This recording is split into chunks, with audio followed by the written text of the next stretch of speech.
The backrest has got a tremendous amount of roundover all along the backrest. Very, very rounded. And it's even rounded at the bottom, rounded in this direction. There's almost the flattest place is going to be right here in the middle with lots of rounding down to that point.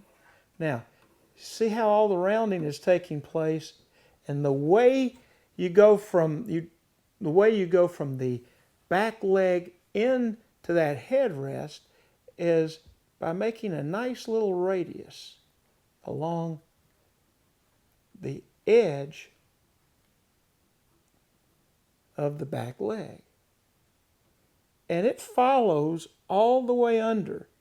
You're going to remove material in here so that you have a line that will flow into the inside of the arm. Now, as we get to the top, all of this makes a line. It flows all the way around the top of the back leg and across the backrest up to the other leg. What it makes is an opportunity to make a nice little rosette right there.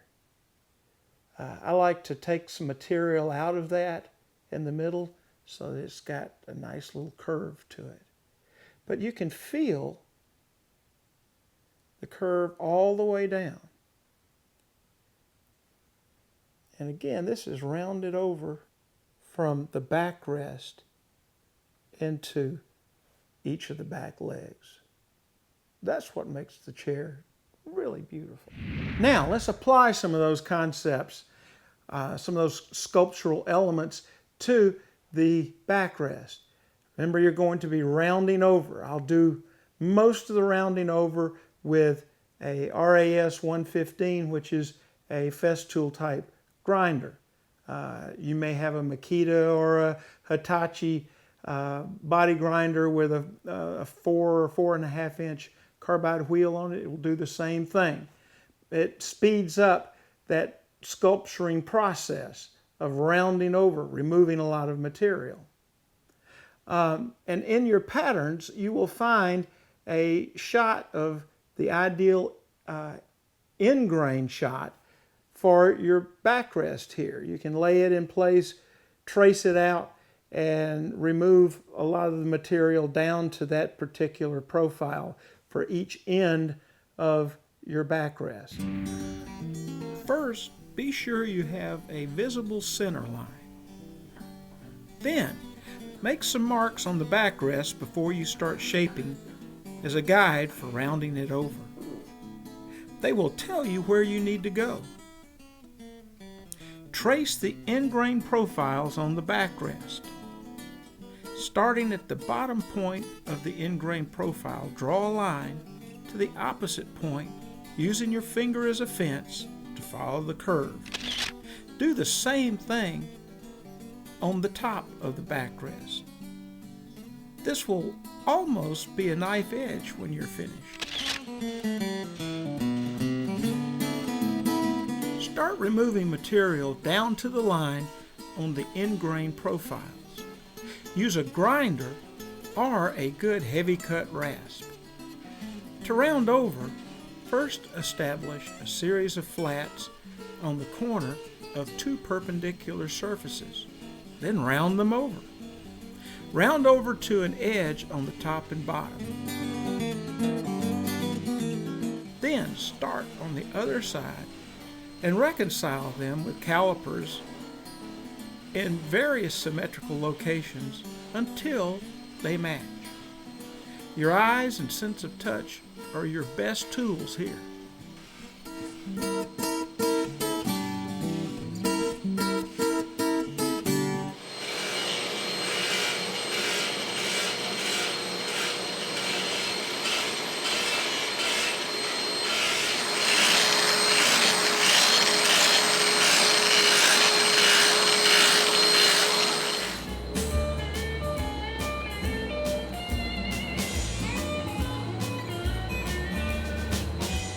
Before you start removing material under the arm return, reattach the backrest and trace around the ends, leaving an outline on the inside of the back legs.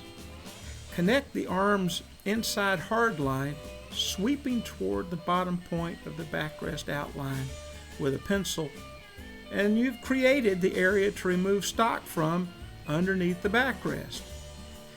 It's so much easier to get that material out now than after you attach the backrest. Then move on up the inside back of the leg toward the top, taking out about 1/4 of an inch on each side to start that cove that runs up to the rosette area.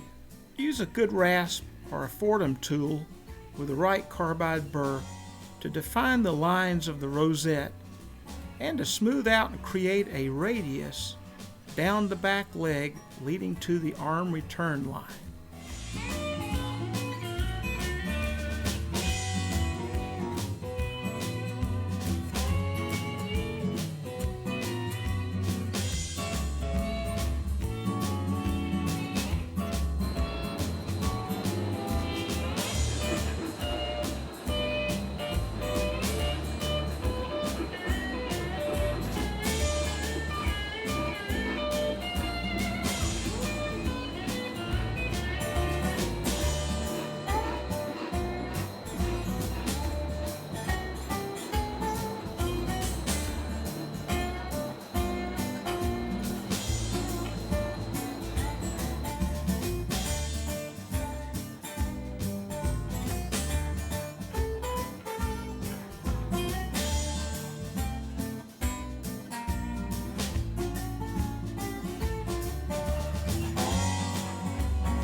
The back of the chair needs to have that nice smile. It's a complement, or it's a product of that Coopered seat.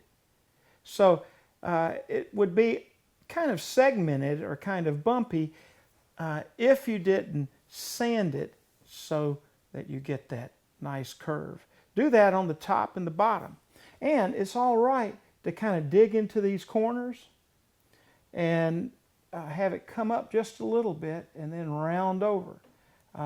It's best to do a lot of rounding over. You keep hearing me say that. When I start sanding this curve, I pick a point right here at the center line and I draw a nice little radius so that I can achieve that radius from this vantage point, from looking at it at the rear. It's going to be almost a hard line, but then it's going to be slightly rounded from the top.